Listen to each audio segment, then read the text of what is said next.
Questa nuova puntata della storia della musica è dedicata a Frederick Delius, maestro del tardo romanticismo inglese che si ispirò alla musica afroamericana.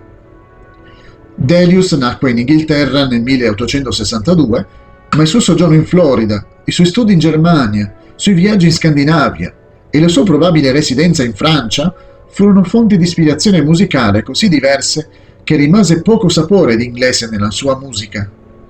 La musica di Delius evoca, invece, l'immediatezza delle canzoni popolari afroamericane, le armonie appassionate di Wagner, le vedute romantiche di Grieg e l'impressionismo evocativo di Debussy.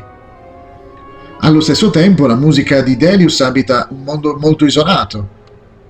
È meglio conosciuto per le sue poesie sonore, come Karanga, Summer Night on the River, Koanga, Walk to Paradise Garden, e per le sue opere per voce e orchestra, tra cui Sea Drift, Songs of Farewell, Songs of Sunset e A Mass of Life.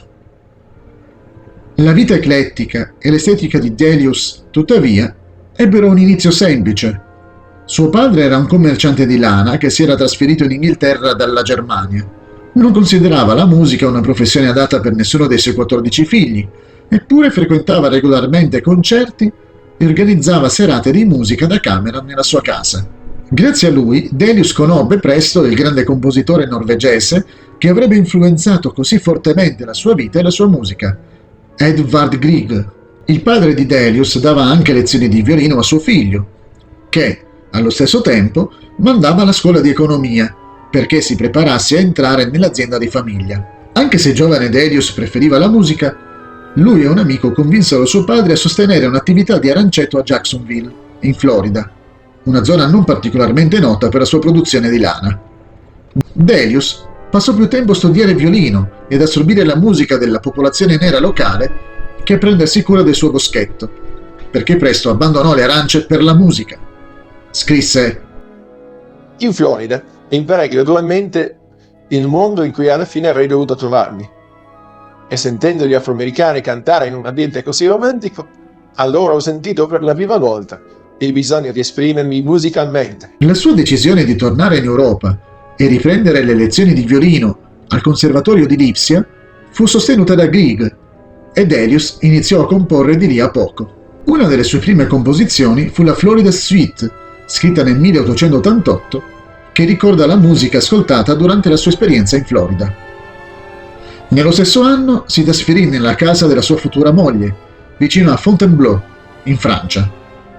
Era la stessa città in cui si trovava il piccolo castello vicino a Parigi di Maria Antonietta.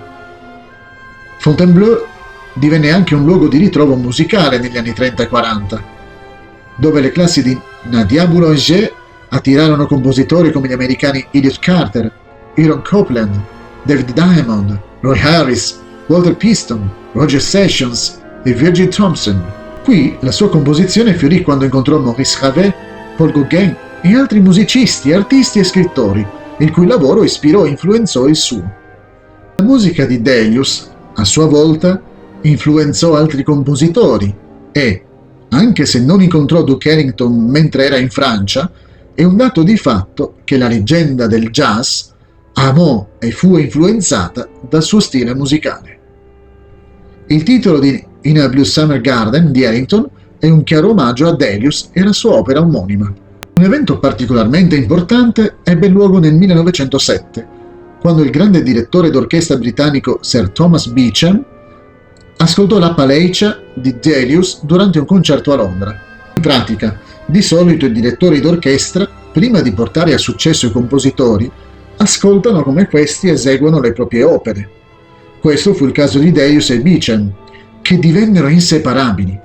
Solo la morte del direttore, avvenuta nel 1961, ebbe la meglio sulla musica di Delius. La prima guerra mondiale interruppe il lavoro di Delius, che con la moglie lasciò la Francia per trasferirsi prima in Inghilterra e poi in Norvegia.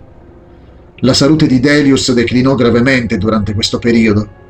Nel 1910 la cecità e la paralisi lo avevano sopraffatto, ma la mente e le capacità comunicative erano rimaste intatte. I suoi sforzi per continuare a comporre ricevettero un grande aiuto quando, nel 1928, Erich Fenby, un compositore nato nello Yorkshire e amante della musica di Delius, si trasferì al suo interno. Fenby divenne l'amanuense del compositore e mise per iscritto la musica che lui dettava fino alla morte di Delius nel 1934. Nel 1956 Beecham scrisse nella sua biografia di Delius: Non posso fare a meno di considerare Delius come l'ultimo grande apostolo del nostro tempo di romanticismo, emozione e bellezza musicale.